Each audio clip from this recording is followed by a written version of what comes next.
Hello बच्चों, कैसे हो आप सभी। आज हम क्लास 12 का हमारा 4.2 एक्सरसाइज जो है उस डिटरमिनेंट का ये तीसरा वीडियो बना रहा हूँ मैं। और इस तीसरे वीडियो के अंदर हम 4.2 एक्सरसाइज के कुछ एनसीईआरटी बुक के लास्ट वाले क्वेश्चंस कर रहे हैं। ठीक है, तो ये क्वेश्चंस कुछ लेंदी हैं और इन क्वेश्चंस के अंदर है क्या, कुछ ट्रिक्स जो है वो बेसिक सिंपल वही ट्रिक्स लगे हैं जो मैंने आपको बताया था कि 2 जीरो बना लेना और 2 जीरो बनाने के बाद एक्सपेंड कर देना, एक्सपेंड करते ही आपका आंसर आ जाएगा। ठीक है, तो पहले वाले वीडियोस जो हैं अगर वो नहीं देखे तो फिर वही बार बार एक ही बात बोलते हो सर, आप बार बार एक ही बात बोलते हो। तो मैं कह देता हूँ, पहले वाले वीडियो अगर नहीं देखे हैं तो पहले डिस्क्रिप्शन में चले आना, पहले वाले वीडियो देख लेना, और अगर वो देख रखे हैं तो कंटिन्यू करो इन बचे हुए क्वेश्चंस में। तो आज हम कुछ स्पेशल क्वेश्चन डिस्कस करने वाले हैं। एक क्वेश्चन तो आप देख ही रहे होगे, आने वाले पेजेस में हमारे और भी कुछ क्वेश्चंस हैं। तो स्टार्ट करते हैं। क्वेश्चन नंबर 11 का फर्स्ट पार्ट है ये, एक्सरसाइज 4.2। ठीक है, हम डिटरमिनेंट पढ़ रहे हैं आज फिर से। ठीक है, तो इस वीडियो के बाद हम नेक्स्ट एक्सरसाइज की तरफ बढ़ेंगे। तो आज ये लास्ट वीडियो है इस एक्सरसाइज का। तो कुछ क्वेश्चंस और हैं, मुझे लगा कि इन क्वेश्चंस के ऊपर वीडियो बना देना चाहिए, तो मैं एक और वीडियो बनाने के लिए आगे बढ़ा। तो देखते हैं जरा इस पहले क्वेश्चन को। तो एक्सरसाइज 4.2 एक्सरसाइज का क्वेश्चन नंबर 11 का फर्स्ट पार्ट है ये। तो यहाँ पे हमें प्रूफ करना है ये पूरे डिटरमिनेंट को a प्लस बी प्लस सी के होल क्यूब के इक्वल। ठीक है, तो यहाँ पर मैंने सबसे पहली प्रॉपर्टी लगाई है, मैंने पहले एलएचएस ले लिया। अब एलएचएस से ही सॉल्व करेंगे क्योंकि डिटरमिनेंट से हम इस वैल्यू पे आ सकते हैं, बड़े से छोटे पे आ सकते हैं, छोटे से बड़े आने में दिक्कत होती है, इसलिए हम बड़े से छोटे पे आएंगे। ठीक है, तो अभी हमने किया क्या कि मैंने एक प्रॉपर्टी लगाई R1 tense to R1 plus R2 plus R3। अब आप बोलोगे सर मैं क्यों लगाऊं ये प्रॉपर्टी। ठीक है, मैं तो नहीं लगा रहा, मैं कोई और प्रॉपर्टी से करूंगा। ठीक है, तो देखो मैंने यही प्रॉपर्टी क्यों लगाई और यहां पे आप बाउंड क्यों हो गए हो कि आपको भी ऐसे ही प्रॉपर्टी लगानी पड़ेगी। मैंने बोला ना कि क्वेश्चन मैंने पहले वाली क्लासेस में बोला था क्वेश्चन हम किसी भी तरीके से कर सकते हैं। ठीक है, बट यहाँ पे कुछ क्वेश्चन ऐसे हैं हमारे आखिरी वाले जहां पे हम कुछ चीजों के लिए बाउंड हो गए हैं। ठीक है, और ये क्वेश्चन आएंगे एग्जाम में तो एज इट इज आएंगे। मैं पहले बता देता हूँ, एज इट इज आएंगे, इसे रटना नहीं है, समझना है कंसेप्ट को। ठीक है, कि हम जो कर रहे हैं उसके पीछे हम क्यों कर रहे हैं ऐसे। ठीक है, तो अब क्यों कर रहे हैं वो एक बार देख लो। देखो मुझे अपने आंसर में चाहिए a प्लस बी प्लस सी का होल क्यूब, यानी कि मुझे एक्चुअल में क्या चाहिए, a प्लस बी प्लस सी चाहिए। अब देखो अगर मैं यहां पर R1 पे ऑपरेशन लगाता, या फिर देखो अगर मैं कॉलम्स में ऑपरेशन लगाता, आप कहते हैं, अगर मैं कह रहा हूं कि मुझे करके दिखाओ C1 tense to C1 plus C2 plus C3। अब देखो अगर मैं C1 पे ऑपरेशन लगाता तो मेरे ऐड कौन कौन से होते हैं, C1 में C2 और C3 को ऐड कर देता। तो अगर मैं इन तीनों को ऐड करता तो होता क्या, 2a plus 2a plus a, 5a हो जाता, 5a minus b minus c. But मेरे को तो आंसर में चाहिए था a plus b plus c, है ना। अब देखो मैंने क्या किया, मैंने जब ये प्रॉपर्टी लगाया तो मेरे दिमाग में यही था कि मुझे क्या चाहिए, a प्लस बी प्लस सी। इस तरीके से पहले अपने क्यों को सोचो कि क्यों कर रहे हैं हम ये वाला स्टेप, रटना नहीं है, क्यों कर रहे हैं। तो अगर मैं कॉलम में ऑपरेशन लगाता तो मेरा एक्सप्रेशन कुछ अजीब सा आया था। मैंने रॉ में ऑपरेशन लगाया, तो अब देखो रॉ में जब ऑपरेशन लगाऊंगा तो a तो एज इट इज, अब 2b में से b गया, b बचा, 2c में से c गया, c बचा। ऐसे ही 2a में से a गया, a बचा, b एज इट इज, और 2c में से c गया तो c बचा। सिमिलरली 2b में से a गया, 2a में से a गया, a बचा, 2b में से b गया, b बचा, और c एज इट इज। ठीक है, अब इस फर्स्ट रॉ में से, this is the first row में से a plus b plus c common ले सकते हैं। अब क्या आ गया, 1 1 1। अब वही धमाकेदार ट्रिक क्या है कि हमें क्या करना है, जैसे ही 1 1 आ जाए तैसे धड़ाक से क्या कर देना, 2 जीरो बना देनी है। अब 2 जीरो बनाते ही हमारा क्वेश्चन खत्म। अब चाहूं तो मैं इस स्टेप के बाद आपको ना भी समझाऊं तो भी चलेगा, बट मैं इस स्टेप के बाद भी एक बार समझा देता हूं। देखो है क्या कि 1 1 1 आ गया। अब इसके बाद एक मैंने आपको प्रिंसिपल बताया कि भैया 2 जीरो ले आओ कहीं से भी, और 2 जीरो लाना बड़ा आसान है। देखो मैंने R2 पे ऑपरेशन लगाया, R2 पे क्या ऑपरेशन लगाया। अब देखो मैं यहां पे R2 पे और R3 पे अगर ऑपरेशन लगाता हूं, देखो ये मेरी रॉज है ना, और ये मेरे कॉलम्स हैं। अब यही ऑपरेशन मैंने दोनों तरीके से लिख के दिखा दिए। अगर मैं R2 पे ऑपरेशन लगाता हूं तो क्या बनेगा, R2 माइनस R1 करूंगा तो 2b माइनस b, क्या जीरो आया। अगर मैं यहां माइनस करता हूं इन दोनों को, क्या जीरो आएगा, क्या मैं यहां माइनस करूंगा तो जीरो आएगा, नहीं आएगा। अगर मैं R3 वाला ऑपरेशन लगाता हूं, R3 माइनस R2, इन दोनों को माइनस करूंगा, जीरो आएगा, नहीं आएगा, इन दोनों पे भी नहीं आएगा, इन दोनों पे भी नहीं आएगा। तो कुल मिला के बात क्या बनी कि ये वाला ऑपरेशन नहीं लगेगा यहां पर। तो लगेगा कौन सा? अब यहां पे वैसे ही आपको पहले से ही सोच लेना है कि भैया एक ऑपरेशन लग भी रहा है कि नहीं लग रहा है, तो उसको लिखना है। ठीक है, इसलिए मैं आपको दोनों दोनों टाइप के जो नहीं हो सकते हैं वो भी बता रहा हूं, ताकि आपको पता लगे कि क्यों जो नहीं हो रहा है वो क्यों नहीं हो रहा। ठीक है, उससे हमारा रिक्वायर्ड आंसर नहीं आ पा रहा था। तो अब C2 पे मैंने ऑपरेशन लगाया। C2 पे क्या लगाया ऑपरेशन? C2 मेरा ये है, C2 माइनस C1, 1 माइनस 1 0 दिखा। फिर दोबारा C3 पे ऑपरेशन लगाया, C3 माइनस C2, 1 माइनस 1 0, और बाकी वाले कॉरस्पॉन्डिंग ऑपरेशंस जो एज इट इज लगा दिए। अब थोड़ा सा और आगे बढ़ेंगे तो मुझे अगर दिख रहा है, देखो मैं देखूं तो 2b में से b गया, माइनस b बच गया, और माइनस c और minus a as it is लिख लिया। फिर 2b में से b गया, b बचा, और फिर c plus a as it is लिख दिया। Similarly c minus 2c, minus c आ गया, then minus a minus b।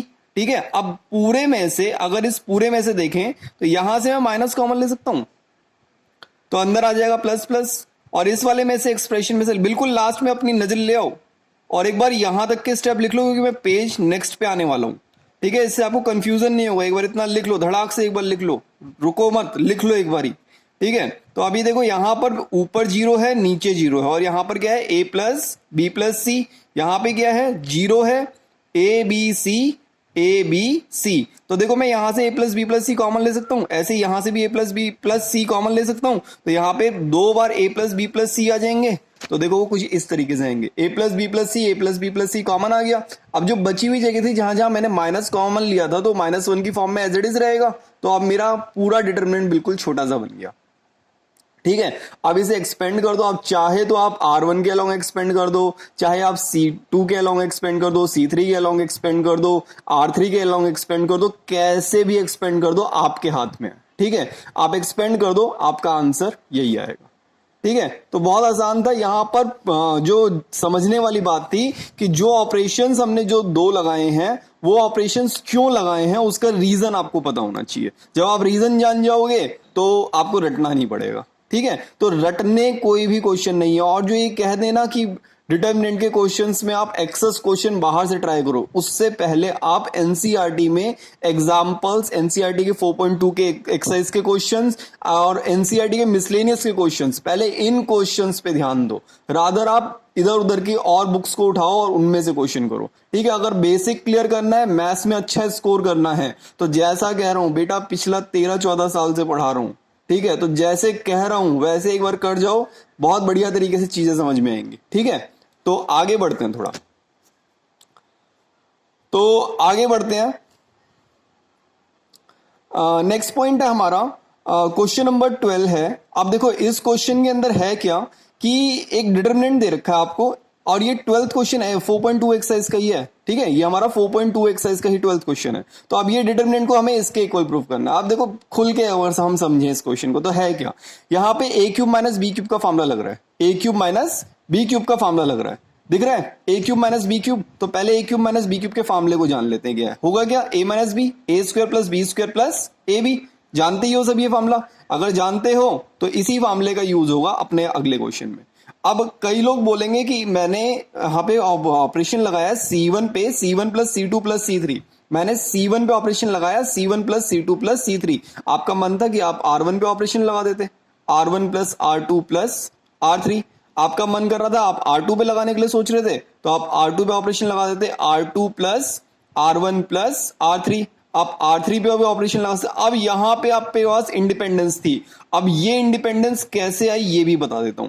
ये इंडिपेंडेंस कैसे आई हमारे पास, देखो जब भी मैं इसको ऐड करता, किसी भी तरफ से इसको ऐड कर रहा हूं, तो मेरा कुल मिला के जो एक्सप्रेशन बनेगा वो 1 प्लस एक्स स्क्वायर बनेगा। आप कैसे भी ऐड करके देख लो इन्हें। ठीक है, तो जब भी मैं ऐड कर रहा हूं तो मेरा एक्सप्रेशन यही बन रहा है। और ये एक्सप्रेशन लाने का बेनिफिट क्या है मुझे, देखो a square plus b square plus 1 into में x, a b, a square plus b square plus a b, a square plus b square plus a b. ध्यान दो चीजों पर, गहराई से ध्यान दो। ठीक है, तो a square plus b square plus a b, तो इतनी फॉर्म तो बनी गई हमारी, है ना।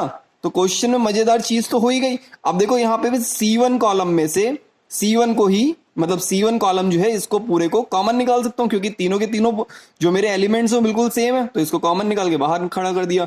अब देखो फिर वही मजेदार बात आ गई। अब मजेदार बात क्या है कि फिर 1 1 1 आ गया, और 1 1 1 आते ही मैंने क्या बोला, धड़ाक से 2 0, धड़ाक से 2 0, कोई टेंशन नहीं है, ठीक है। 2 0 ले आए यहां पर, और 2 0 लगाने के लिए मैंने R2 पे ऑपरेशन लगा दिया, R2 माइनस R3, और R3 पे ऑपरेशन लगा दिया, R3 माइनस R2। आप चाहो तो कुछ भी लगा सकते थे, आप ऊपर भी 2 0 ला सकते थे, मैं नीचे की तरफ 2 0 लाया हूं, आप R1 पे और R2 पे भी ऑपरेशन लगा सकते थे। तो ऑपरेशन लगाने के बाद मेरा ये कुछ एक्सप्रेशन बना, लास्ट में बिल्कुल आपको दिख रहा होगा। अब इसमें से मैंने कुल मिला के किया क्या है, देखो अगर आप ध्यान से देखो तो ये वाले जो R2 और R3 के एक्सप्रेशंस हैं ये कुछ कुछ एक जैसे हैं। तो मैं अगर देखूं तो ऊपर वाले में से, ऊपर वाला जो है इसको इस जैसा बनाने के लिए क्या करूं, यहां से x कॉमन ले लूंगा तो 1 माइनस एक्स आ जाएगा। और नीचे वाले R3 के अंदर देखूं तो यहां से अगर मैं माइनस एक्स कॉमन ले लूं, माइनस एक्स, ध्यान देना क्या बोल रहा हूं, माइनस एक्स कॉमन ले लूं तो 1 माइनस एक्स आ जाएगा। और यहाँ पे ए स्क्वायर माइनस बी स्क्वायर का फॉर्मूला बन सकता है 1 माइनस एक्स और 1 प्लस एक्स। तो अब ये सारी चीजें मैं अगले पेज पे करके दिखाता हूं।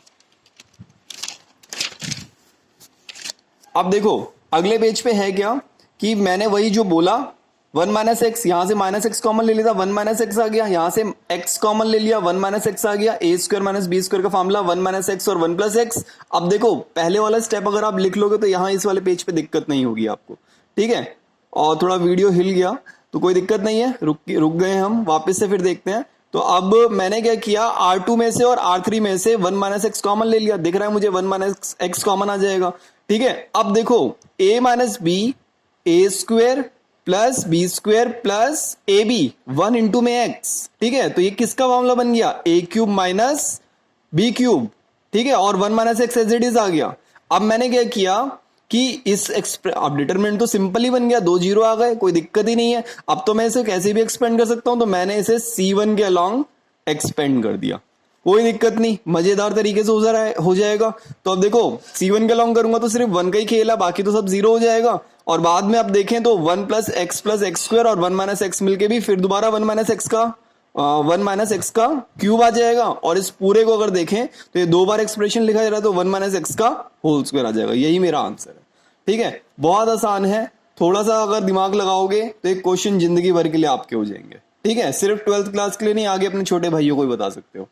तो अभी आते हैं क्वेश्चन नंबर 14 है ये भी हमारा 4.2 एक्सरसाइज का। ये क्वेश्चन बहुत अच्छा क्वेश्चन है, बहुत इंपॉर्टेंट क्वेश्चन है। लास्ट के 12th क्वेश्चन भी काफी इंपॉर्टेंट थे, ऊपर जो अभी हम पढ़ के हटे हैं, और ये वाला क्वेश्चन भी काफी इंपॉर्टेंट है, ठीक है। तो इन दोनों में मार्क कर लेना पहले, काफी इंपॉर्टेंट। और इसके बीच में एक 13 क्वेश्चन है, वो भी बहुत इंपॉर्टेंट है, वो आप खुद से ट्राई करना, ठीक है। तो अब इस क्वेश्चन में क्या कह रहा है कि ये डिटरमिनेंट इसके इक्वल प्रूफ करना है। अब इसके लिए भी मैंने एक थोड़ी अलग सी प्रॉपर्टी लगाई है, रटना नहीं है। मैं क्या कह रहा हूं, रटना नहीं है, सिर्फ प्रॉपर्टीज को समझो कि वही प्रॉपर्टी क्यों लगाई गई, उसके पीछे का रीजन जानो, ठीक है। तो मैंने क्या किया, मैंने किया इस डिटरमिनेंट के अंदर मुझे चाहिए 1 plus a square plus b square plus c square, ठीक है। अब यहां पर ए बी है, यहाँ ए सी है, यहाँ ए बी है, यहाँ बी सी है, यहाँ ए सी है, यहाँ बी सी है, ठीक है। तो यहां से स्क्वायर की फॉर्म में तो कुछ कॉमन आ ही नहीं सकता, तो पहले तो वो स्क्वायर बनाने के लिए मेरे को इंडिविजुअल टर्म्स चाहिए। तो इंडिविजुअल टर्म लेने के लिए मैंने क्या किया, कॉमन निकालना शुरू कर दिया। मैंने R1 से A कॉमन निकाला, R2 से B कॉमन निकाला और R3 से C कॉमन निकाला। तो मैंने ABC कॉमन निकाल लिया, ठीक है। जब मैंने R1 में से A कॉमन निकाला तो क्या कॉमन आया, A कॉमन निकाला, तो A स्क्वायर में से A बाहर आ गया। और यहां पे अगर मैंने A कॉमन निकाला 1 में से, तो इसको 1/A लिख दिया, ऐसे लिख सकते हैं। देखो अब इसे वापस A को अंदर मल्टीप्लाई करके दिखाता हूं। वापस A को जो मैं मल्टीप्लाई करूंगा, जो मैंने A ये बाहर निकाला है, इसको वापस अंदर अगर हम मल्टीप्लाई करें 1/A प्लस 1/A से, तो क्या आ जाएगा, A स्क्वायर प्लस A से A कट गया, 1 आ गया। तो वही चीज आ गई जो हमने लिखी थी, है ना। तो ऐसे ही हम कॉमन निकाल सकते हैं, जहां पे हमें 1 दे रखा वहां 1/A कर देंगे, ठीक है। ऐसे B वाले में 1/B कर दिया, ऐसे ही C वाले में आप चेक करो 1/C कर दिया। और बाकी सब जगह से यहां से मैंने पहले वाले एक्सप्रेशन में से क्या निकाला, मैंने R1 में से निकाला है A, R2 में से निकाला है B, R3 में से निकाला है C कॉमन। नजर आ गया, नजर आती है। हम थोड़ा आगे बढ़ते हैं। अब मैंने ऑपरेशन लगा दिया। अब देखो मेरे पास डिटरमिनेंट कैसा था, अगर हम ध्यान दें तो हमारे पास डिटरमिनेंट अब कुछ ऐसा आ गया। यहाँ पे कुछ अगर मैं देखना शुरू करूं तो यहाँ पे ए है, यहाँ बी है, यहाँ सी है। अब अगर मैं यहाँ पे रॉस के बीच में ऑपरेशन लगाऊं तो मुझको 0 मिल जाएंगे। और मैंने क्या बोला, सिर्फ 2 0 बनाना है, सिर्फ 2 0 का। जैसे 2 बूंद जिंदगी की पोलियो के लिए है, ऐसे ही 2 बूंद यानी कि 2 प्रॉपर्टीज जरूरी है हमें इन क्वेश्चंस को सॉल्व करने के लिए, यानी कि 2 जीरो जहां बन गई वहां आपको डिटरमिनेंट को एक्सपेंड कर देना है, वही आपका आंसर है, कोई टेंशन वाली बात नहीं है। ठीक है, आगे देखते हैं। अब यहाँ पे मैंने R2 माइनस R1 एक प्रॉपर्टी लगाई और एक लगाई R3 माइनस R1। आप एक R1 पे भी प्रॉपर्टी लगा सकते थे, R1 tense to R1 minus R2। ठीक है, तो कैसे भी लगा सकते थे। तो मैंने ये दो प्रॉपर्टीज लगाई जिससे मेरा रिक्वायर्ड डिटरमिनेंट आ गया। आप पहले वाला स्टेप अगर लिख के रखोगे तो ये वाला स्टेप समझने में आसानी रहेगी। ठीक है, इसके बाद वाला स्टेप जो है वो मैं जान के मैंने ये वाला स्टेप इस तरीके से लिखा। कई सारी बुक्स में आप रेफरेंस बुक्स में चेक करोगे तो आपको ये स्टेप कुछ इस तरीके से लिखा हुआ पाएगा। ठीक है, तो ये स्टेप को आप कतई यूज ना करो। ठीक है, इस स्टेप के लिए क्या किया हम, यहां तक एक बार आप जब सॉल्व कर लोगे तो उसके बाद आपका अगला स्टेप है ये रटने वाला स्टेप था जो कि रेफरेंस बुक्स वाले बताते हैं। ठीक है, हमें क्या करना है, हमें रटना नहीं है, हमें क्या करना है, हमें समझ के करना है। अब देखो मेरे पास जब डिटरमिनेंट कुछ ऐसा आ गया तो हमने क्या किया, एबीसी से मल्टीप्लाई और डिवाइड कर दिया। तो एबीसी तो पहले से ही था, तो मैंने क्या किया, एक एबीसी से डिवाइड कर दिया और वही एबीसी से एक मल्टीप्लाई कर दिया। अब ऐसा क्यों किया, आप बोलोगे ऐसा क्यों किया। हर जगह एक्सप्रेशन में 1/a 1/a 1/b 1/c था और एक 1/a इधर भी था। अब मुझे अपने आंसर में क्या चाहिए, मुझे अपने आंसर में चाहिए सब कुछ स्क्वायर में, a square b square c square. अब ऐसा बनाने के लिए तो फ्रैक्शन में तो चलेगा ही नहीं भाई, बात ही नहीं बनेगी। तो मैंने क्या किया, 1/abc से डिवाइड कर दिया। वो abc और abc कर सकते थे और जो abc ऊपर रहा उस abc को एक बार r1 से मल्टीप्लाई कर दिया, एक बार C1 से कर दिया, एक बार C2 से कर दिया, एक बार C3 से कर दिया। ठीक है, बात समझो, रटने वाली बात नहीं है। यहाँ पे मैंने ABC से मल्टीप्लाई डिवाइड क्यों किया, मल्टीप्लाई डिवाइड बाय ABC क्यों किया, मैंने ये वाला स्टेप इस तरीके से क्यों लिखा, ताकि मैं जब ABC A से यहां डिवाइड करूं, मल्टीप्लाई करूं, तो ये A से A कट जाएगा। देखो अगर मैं यहां मल्टीप्लाई करता हूं A से, आपको करके दिखाता हूं। जब मैं A से मल्टीप्लाई कर रहा हूं तो हो क्या रहा है, A से A कट गया, A से A कट गया। जब इस A को अंदर ले जाऊंगा तो A स्क्वायर और एक A से A कट जाएगा, 1 आ जाएगा, है ना। ऐसे ही जब यहाँ पे ये ऑपरेशन लगाऊंगा तो यहाँ पे क्या हो जाएगा, ये b स्क्वायर हो जाएगा और b से b कट गया, 1 आ गया। ऐसे ही यहाँ पे क्या हो जाएगा, जब मैं C से कर रहा हूं C का स्क्वायर हो जाएगा और नीचे वाले में 1 आ जाएगा। अब इसके बाद अब इसे धड़ाक से एक्सपेंड कर दो क्योंकि ABC भी कट गया था। अब जब इसे आप किसी भी रो और कॉलम से एक्सपेंड कर दो, मैंने R3 से किया है, आप किसी भी रो और कॉलम से कर दो, एक्सपेंड कर दो, आपका आंसर यही आ जाएगा। और ये बिल्कुल आसान तरीका था। ये आपके एनसीईआरटी बुक के थोड़े लंबे वाले क्वेश्चंस थे जहां पे अलग अलग टाइप की प्रॉपर्टीज लगा रखी हैं जिनको इस तरीके से प्रेजेंट किया जा रहा है कि आपको उन्हें रटना ही पड़े, बट हमें आंसर रटना नहीं है, हमें समझ के करना है। ठीक है, अगर कुछ आड़ी टेढ़ी प्रॉपर्टीज आ रही है तो पहले उनका रीजन जान लो कि वो प्रॉपर्टीज हैं क्या और वो ऐसे ही क्यों लगी। ठीक है, आप उन्हें अगर दूसरे तरीके से लगाते तो शायद आंसर आ जाए, बट थोड़ा लेंथी हो जाएगा, घूम फिर के आएगा, है ना। और घूम फिर के भी निकल रहा है तो भी कोई दिक्कत वाली बात नहीं है। ठीक है, इसी के साथ बेटा और क्वेश्चंस आप ट्राई करते रहो। इसके मिसलेनियस के एग्जांपल्स भी हैं जो वो भी करो, मिसलेनियस के अनसॉल्व्ड क्वेश्चन करो, एनसीईआरटी के इसके 4.2 एक्सरसाइज के एग्जांपल्स करो, बाकी सारे क्वेश्चन मिला के आप करते रहो और बढ़िया तरीके से एक बार इसे समझ लो। बाहर से अभी कोई क्वेश्चन करने की जरूरत नहीं है, बाहर से जब क्वेश्चन करेंगे उसके लिए जब टाइम आएगा तो मैं आपको बता दूंगा। ठीक है, तब तक के लिए bye, take care, bye bye.